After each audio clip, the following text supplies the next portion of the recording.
Kita langsung menuju ke Mas Umam. Mas Umam, kok tadi Prof. Burhan menyampaikan bahwa politik dinasti ini sebagai alat atau tools untuk melanggengkan kekuasaan. Tapi bagaimana perspektif soal para anggota DPR memiliki darah biru ini kan merupakan warga negara juga yang memiliki hak politik untuk bisa maju sebagai calon legislatif.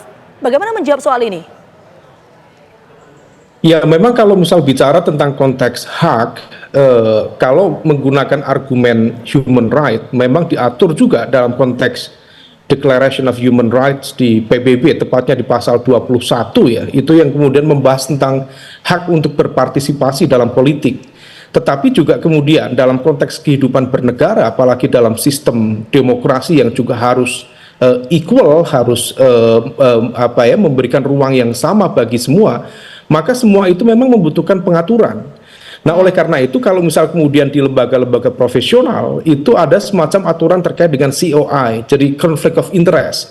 Jangan ada dalam satu keluarga lingkaran inti yang kemudian berada pada ruang yang sama. Karena kalau misal tidak, itu lagi-lagi bukan hanya menciptakan hambatan dalam proses regenerasi politik, tetapi juga menciptakan anomali dalam konteks tata kelola pemerintahan, juga efektivitas pemerintahan, dan juga memperkuat tadi basis oligarki lokal yang justru menjadi instrumen yang memfasilitasi fenomena-fenomena seperti ini. Nah, oleh karena itu ke depan kalau misal kemudian pemerintah termasuk juga DPR berpikir lebih progresif, ada baiknya memang di Undang-Undang MD3 misalnya diatur sekali lagi bagaimana kemudian aturan lama yang dulu pernah dimiliki oleh DPR untuk ditinjau ulang, tidak kemudian dibuka secara merata sehingga kemudian membuka ruang yang begitu terbuka bagi hadirnya fenomena seperti ini. Kalau hanya dari sekian 580 kursi di DPR, kemudian di DPD, termasuk MPR sebagai gabungan, kemudian memberikan ruang yang rasa-rasanya hanya di lingkar keluarga inti tertentu saja, saya pikir itu adalah bagian dari proses yang menunjukkan kemunduran demokrasi.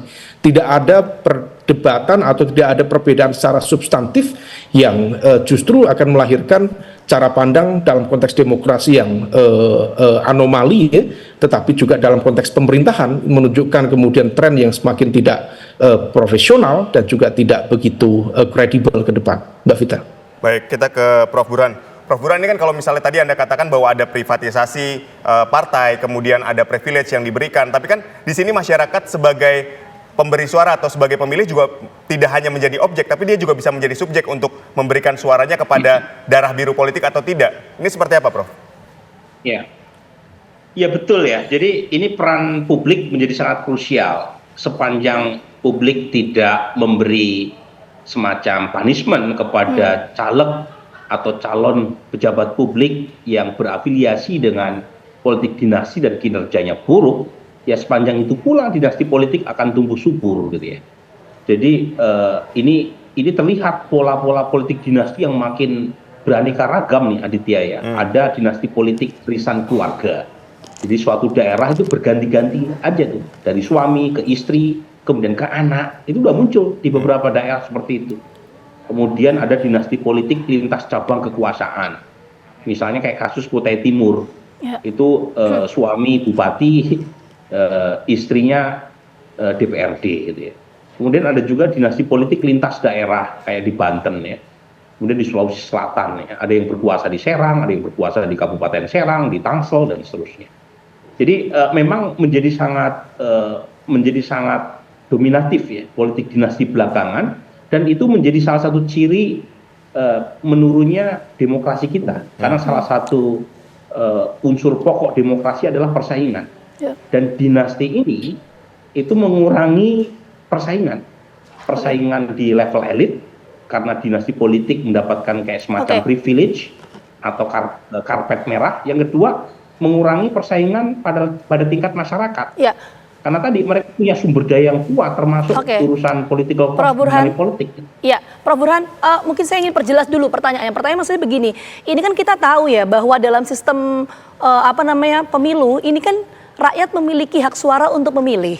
Nah, tapi pada faktanya ini mereka-mereka yang memiliki darah biru akhirnya terpilih di Senayan atas dasar pilihan masyarakat.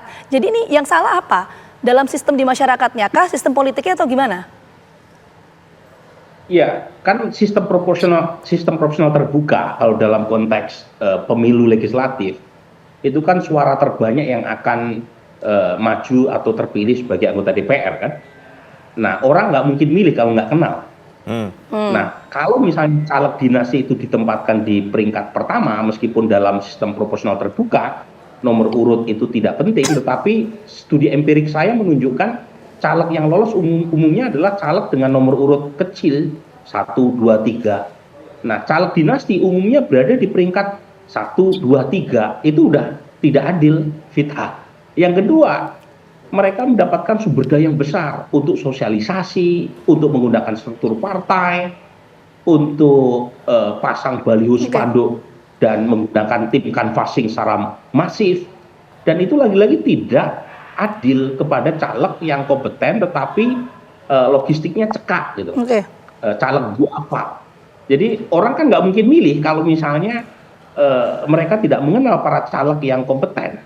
Dan ini yang saya sebut tadi. Jadi saya tidak ingin mengatakan bahwa masyarakat tidak bisa kita mintai pertanggungjawaban, tapi studi di Brazil itu menarik itu.